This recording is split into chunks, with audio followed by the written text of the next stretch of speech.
एक समय की बात है। सोनपुर नामक गांव में एक गरीब मछुआरा रहता था जिसका नाम कुंदन था। उसके माता पिता की मृत्यु होने की वजह से वह अपने घर में अकेला रहता था। एक दिन वह जंगल में नदी किनारे मछलियों को पकड़ने जा रहा था कि तभी उसे वहाँ एक छोटा सा बंदर जख्मी हालत में गिरा हुआ दिखाई देता है। अरे, तुम कौन हो और यहाँ इस हालत में क्या कर रहे हो छोटे बंदर? छोटा सा मासूम बंदर कुछ नहीं बोलता, वह सिर्फ दर्द से तड़प रहा था। लगता है जंगल में इस मासूम बंदर का किसी ने शिकार किया है और ये उस शिकारी के शिकार से जख्मी होकर यहाँ पर अपनी जान बचाने के लिए आया है। तुम बिल्कुल परेशान मत हो छोटे बंदर, मैं तुम्हें अपने साथ ले जाऊंगा और तुम्हारा इलाज खुद करवाऊंगा। देखना, फिर तुम बिल्कुल ठीक हो जाओगे। कुंदन उस बंदर को ठीक होने का दिलासा देता है, लेकिन वह बंदर उसे चुपचाप अपनी मोटी मोटी आंखों से देखता रहता है। छोटे बंदर, तुम क्या गूंगे हो? मैं कब से तुम्हें इतनी सारी बातें कह रहा हूँ, मगर तुम हो कि कुछ बोलते ही नहीं। मुझे तो ऐसा लगता है कि तुम बोल ही नहीं सकते। चलो कोई बात नहीं, मैं तुम्हें वैद्य जी के पास लेकर चलता हूँ।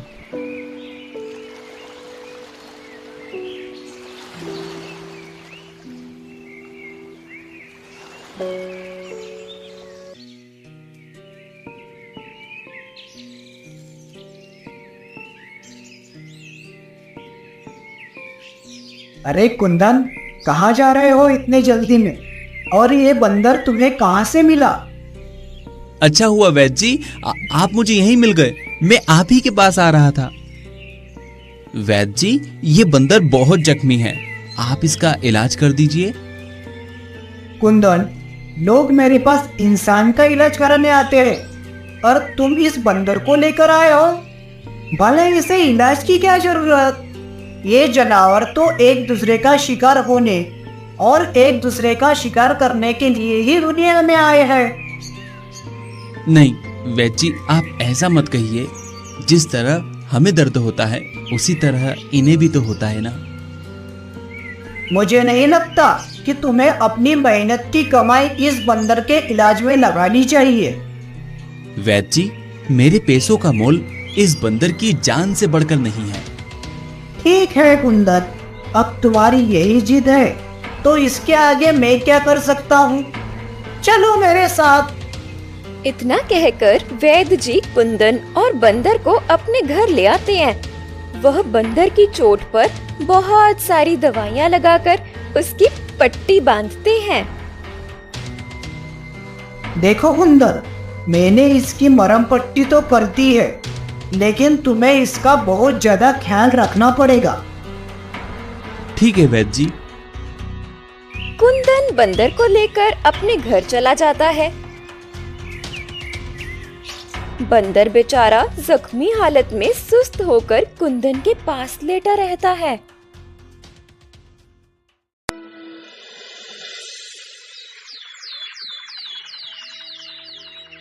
छोटे बंदर, तुम तो कुछ बोलते नहीं और मैं तुम्हारा नाम भी नहीं जानता, इसलिए मैं तुम्हें छोटा बंदर बुलाऊंगा। इतना कहकर कुंदन छोटे बंदर के लिए केला लेने चला जाता है। छोटे बंदर, देखो मैं तुम्हारे लिए केला लाया हूँ। मैंने सुना है तुम बंदरों को केला बहुत पसंद होता है। अब जल्दी से उठो और ये सारे केले खाकर खत्म करो। इसके बाद तुम्हें अपनी दवाई भी तो लेनी है, तभी तो तुम ठीक हो पाओगे। कुंदन इतना कहकर अपने हाथ से केले के छिलके को उतारता है और केले के छोटे छोटे टुकड़े उस छोटे बंदर के मुंह में डालने लगता है। वह छोटा बंदर धीरे धीरे आराम से केले के टुकड़े खाता है, साथ ही अपनी मोटी मोटी आंखों से कुंदन को टुकुर टुकुर देखता है। दिन गुजरते जाते हैं और कुंदन उस छोटे बंदर की ऐसी ही सेवा करता है जिससे वह छोटा बंदर ठीक हो जाता है। छोटे बंदर, अब तुम पूरी तरह से ठीक हो चुके हो और अब मुझे लगता है कि तुम्हें तुम्हारे परिवार के पास पहुंचा देना चाहिए। चलो, मैं तुम्हें तुम्हारे परिवार के पास जंगल में छोड़ देता हूँ। कुंदन ये कहकर बंदर को जंगल की तरफ लेकर जाता है।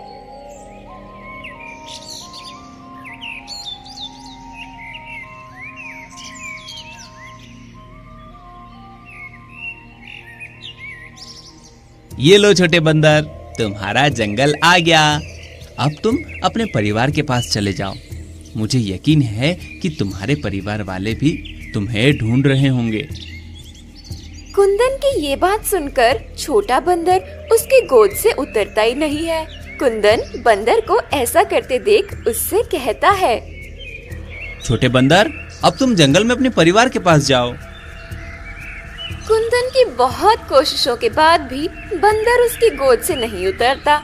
छोटे बंदर को ऐसा करते देख कुंदन परेशान होकर कहता है, छोटे बंदर, अब मैं क्या करूं? तुम तो मेरी गोद से उतर ही नहीं रहे हो। लगता है तुम वापस जाना ही नहीं चाहते। कुंदन की ये बात सुनकर बंदर उसके सीने में अपना मुंह छुपा लेता है। छोटे बंदर को ऐसा करते देख कुंदन मुस्कुराता है और कहता है, अच्छा, तो तुम मेरे साथ रहना चाहते हो? वैसे मेरे घर में मेरे अलावा और कोई नहीं रहता। अच्छा है, मुझे तुम्हारे रूप में अपने लिए एक साथी मिल जाएगा। कुंदन ये कहकर उस बंदर को अपने घर वापस ले आता है और फिर वो दोनों साथ रहने लगते हैं। छोटा बंदर कुंदन के हर काम में उसका हाथ बंटाता है।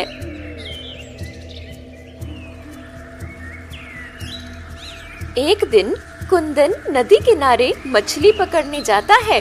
तभी वहाँ पर एक दूसरा मछुआरा आता है और कहने लगता है,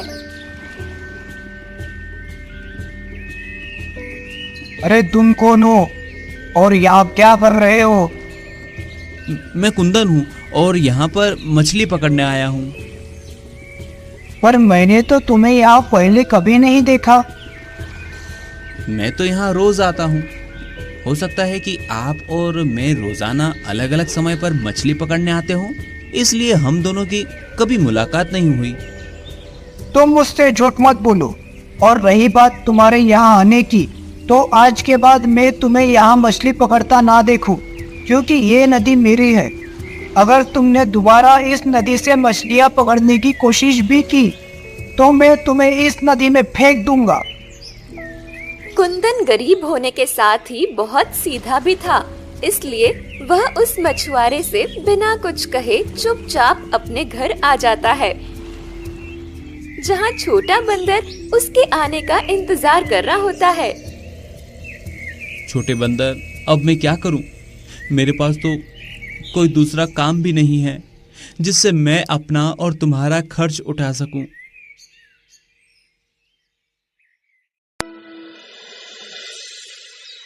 कुछ देर बाद कुंदन फिर से छोटे बंदर से कहता है, छोटे बंदर, मैं सोच रहा हूँ कि हमें यहाँ से कहीं और जाकर कोई नया काम ढूंढना चाहिए। कुंदन ये कहकर उस छोटे बंदर को अपने साथ ले जाता है और फिर चलते चलते वो दोनों जंगल की तरफ आते हैं।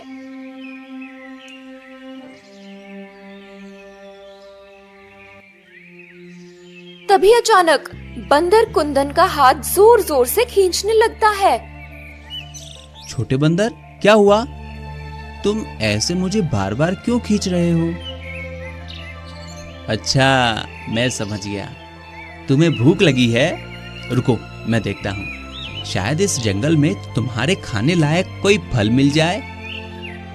कुंदन ये कहकर उस बंदर को अपने साथ लिए जंगल के अंदर किसी फल की तलाश में इधर उधर देखता है, लेकिन उसे उस जंगल में सूखे पेड़ों के अलावा कुछ नहीं दिखता है।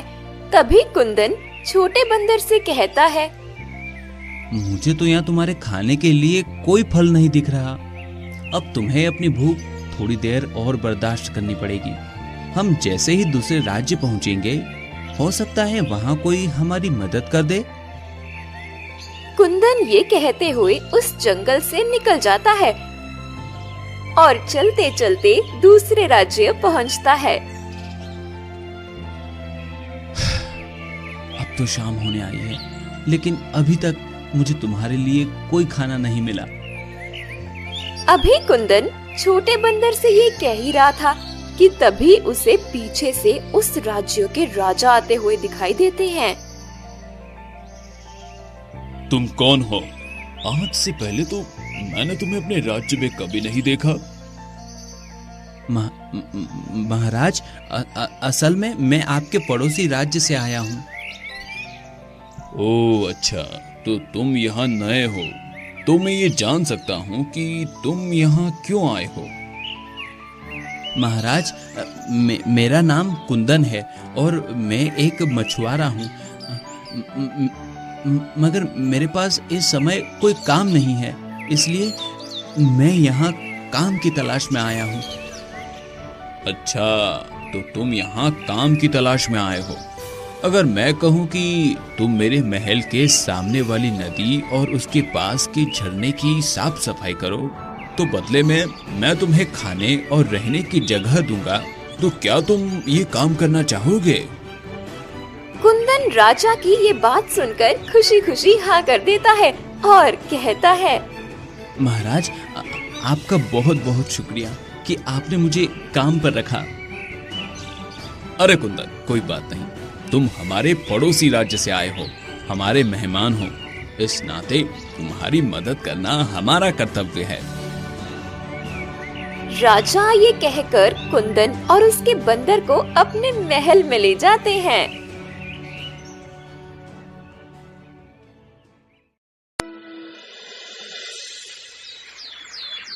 दिन गुजरते हैं। कुंदन सारा दिन महल के पास झरने और नदी की साफ सफाई करता है और उसके साथ उसका बंदर भी उसके छोटे छोटे काम में उसकी मदद करता है। राजा कुंदन को मेहनत और ईमानदार से काम करता देख बहुत प्रसन्न होते हैं। एक दिन मंत्री जी राजा के पास आते हैं और कहते हैं, महाराज, क्षमा चाहूंगा, लेकिन आपके लिए एक बुरी खबर है। कैसी बुरी खबर? महाराज, महल में जो कीमती खजाना रखा था वो चोरी हो गया है। मंत्री जी की बात सुनकर राजा गुस्से से महल के सारे नौकरों को अपने पास बुलाते हैं। मैं जानता हूँ कि तुम लोगों में से ही किसी ने मेरे खजाने की चोरी की है, तो जिसने भी ये काम किया है वो सामने आ जाए और सच बता दे। मैं वादा करता हूँ कि मैं उसे माफ कर दूंगा, साथ ही कुछ खजाना भी दूंगा। लेकिन अगर तुमने सच नहीं बताया तो मैं तुम सबके साथ बहुत बुरा करूंगा। राजा ये कहकर एक एक नौकर से पूछताछ करते हैं। तभी मंत्री जी राजा से कहते हैं, महाराज, मुझे लगता है कि ये काम हमारे राज्य के किसी नौकर का नहीं है, बल्कि दूसरे राज्य से आए हुए कुंदन का है। मुझे नहीं लगता मंत्री जी कि कुंदन ऐसी हरकत करेगा। वो तो मुझे बहुत ही सीधा और ईमानदार लगता है। लेकिन महाराज, मुझे तो यही लगता है। मंत्री जी, आप इतने यकीन से कैसे कह सकते हैं? क्योंकि कुंदन ही है जो महल के अंदर और बाहर आ जा सकता है। महाराज, मुझे लगता है कि हमें कुंदन की तलाशी लेनी चाहिए। ठीक है मंत्री जी, चलिए जहाँ कुंदन रहता है हम सब वहीं चलते हैं। राजा ये कहकर कुंदन के पास जाते हैं। मैंने तुम्हें सीधा और ईमानदार समझकर अपने राजमहल में काम दिया और तुमने मेरी ही खजाने की चोरी कर ली। चोरी? कैसी चोरी महाराज? और आप किस खजाने की बात कर रहे हैं? कुंदन, जितने सीधे तुम दिखते हो उतने हो नहीं। अब बताओ, तुमने महाराज का खजाना कहाँ छुपाया है? महाराज, मेरा यकीन कीजिए, मैंने कोई खजाना नहीं चुराया, मैं चोर नहीं हूँ। कुंदन अपनी बेगुनाही साबित करने की कोशिश करता है, मगर राजा उसकी एक नहीं सुनते। तभी मंत्री जी कुंदन के आसपास तलाशी लेने लगते हैं। तलाशी लेने पर उन्हें सोने के कुछ सिक्के मिलते हैं। ये देखिए महाराज, ये वही सिक्का है जो आपके खजाने में हुआ करता था। राजा उन सोने के सिक्कों को देखकर गुस्से में कुंदन से कहते हैं, मैंने तुम पर भरोसा किया और बदले में तुमने मुझे ये सिला दिया। अब तुम्हारी सजा यही है कि तुम हमेशा के लिए मेरे महल में कैद रहोगे। राजा ये कहकर अपने सिपाहियों को कुंदन को कैद करने का हुक्म देते हैं। 3 दिनों तक कुंदन को कैद करके उससे पूछताछ की जाती है, मगर कुंदन अपने मुंह से एक लफ्ज भी नहीं निकालता। मंत्री जी, कुंदन को कैद करे 3 दिन बीत चुके हैं, लेकिन अभी तक उसने खजाने के बारे में कुछ नहीं बताया। अब हम ऐसा क्या करें जिससे वो हमारा सारा खजाना वापस कर दे? महाराज, मुझे लगता है कि कुंदन ने वह सारा खजाना अपने राज्य के राजा के पास भेज दिया है। अभी राजा और मंत्री ये बात कर ही रहे थे कि तभी वहाँ कुंदन का छोटा बंदर आता है और राजा से कहता है, प्रणाम महाराज। अरे तुम तो वही बंदर हो ना जो उस कुंदन के साथ हर समय पाए जाते थे? जी महाराज, मैं वही बंदर हूँ। मगर मैंने तो पहले कभी तुम्हें बोलते हुए नहीं सुना। जी महाराज, क्योंकि मैं ज्यादा बोलना पसंद नहीं करता। महाराज, मैं जानता हूँ कि आपका सारा खजाना कहाँ है और किसने उसे चोरी किया है। अच्छा, तो बताओ फिर मेरा खजाना कहाँ है? महाराज, महल के पीछे जो पर्वत है, उस पर्वत के नीचे एक छोटी सी गुफा है। वो खजाना उसी गुफा में छुपाया गया है। लेकिन ये काम आखिर किसने किया? महाराज, मेरी एक शर्त है। अगर आप मेरी शर्त पूरी करेंगे तो ही मैं बताऊंगा कि आपके खजाने को किसने चुराया है। ठीक है, तुम्हारी शर्त मुझे मंजूर है। बताओ मुझे क्या करना होगा? महाराज, आपको मेरे मालिक यानी कुंदन को अपनी कैद से आजाद करना होगा। तुम जानते भी हो तुम क्या कह रहे हो? जी हाँ, मैं जानता हूँ और यकीनन आपको भी जब सच पता चलेगा तब आप भी ऐसा ही करेंगे। राजा उस बंदर की बात सुनकर अपने सिपाहियों से कुंदन को आजाद करने के लिए कहते हैं,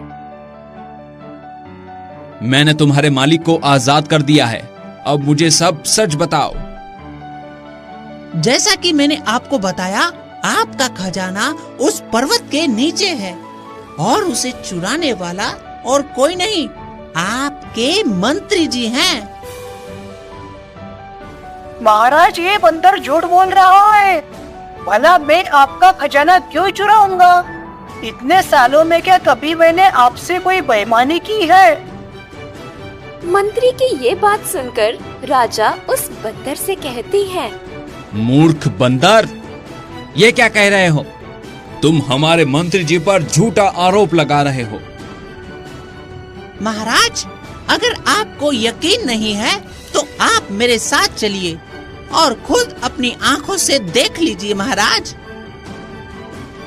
राजा उस बंदर की बात मानकर सबके साथ उस पर्वत की तरफ निकल जाते हैं।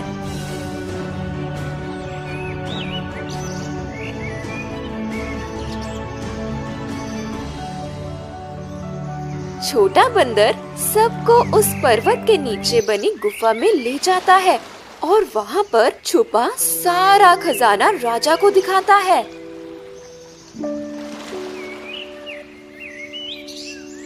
मंत्री जी, आपने मेरा खजाना चुराया, मगर क्यों? महाराज, ये झूठ बोल रहा है। मैंने ये खजाना नहीं चुराया। ये जरूर इस बंदर और उसके मालिक कुंदन का काम है। मंत्री जी, आप मेरे साथ इतनी बड़ी दगाबाजी करेंगे मैंने सोचा भी नहीं था। लेकिन अब इसकी सजा आपको जरूर मिलेगी। आपकी सजा यही है कि आप कुंदन की जगह महल में कैद रहेंगे और आपकी जगह कुंदन महल का नया मंत्री बनेगा। मंत्री को सजा सुनाने के बाद राजा कुंदन से कहते हैं, कुंदन, मुझे माफ कर दो, मैंने तुम्हें बेवजह सजा दी। नहीं महाराज, आप मुझसे माफी मत मांगिए। कुंदन, तुम्हारा ये बंदर बहुत समझदार है और तुम्हारा बहुत ही वफादार साथी है। अगर आज ये न होता तो सच में हम तुम्हें हमेशा के लिए अपनी कैद में रखते।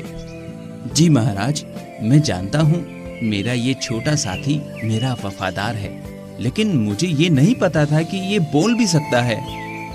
वैसे छोटे बंदर, तुम्हें कैसे पता चला कि ये सब मंत्री जी ने किया है? जब आप कुंदन को सजा देने के लिए ले जा रहे थे, तब मुझे एक सोने का सिक्का मंत्री जी के पास से गिरा हुआ मिला। उस दिन से मैंने मंत्री जी पर नजर रखना शुरू कर दी थी और फिर जैसे ही मुझे खजाने का पता चला तो मैंने आपको आकर बता दिया। शाबाश छोटे बंदर, तुमने बहुत ही अच्छा काम किया है। शुक्रिया मेरे छोटे बंदर, मैं तुम्हारी वफादारी को सलाम करता हूँ। इतना कहकर वह अपने छोटे बंदर को गले लगा लेता है